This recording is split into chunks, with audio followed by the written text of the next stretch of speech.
আগে কখনো বুঝতে পারিনি। সোনালি, ও আপনি?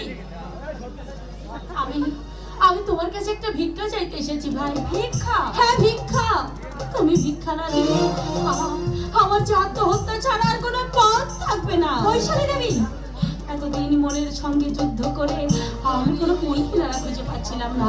হঠাৎ আমার মনে হলো তোমার কথা, তাই তো আমি তোমার কাছে ছুটে এসেছি ভাই।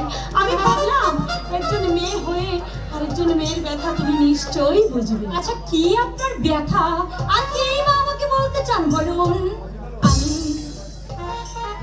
আমি অনির্বাণকে চাই।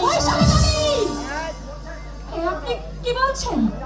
আমি জানি ভাই, অনির্বাণকে তুমি মন প্রাণ দিয়ে ভালোবাসো, আর তোমার সুখের জীবনে বাধা হয়ে দাঁড়াবার কোনো ইচ্ছাই যে আমার ছিল না। কিন্তু কিন্তু আমার যে কোনো উপায় নেই।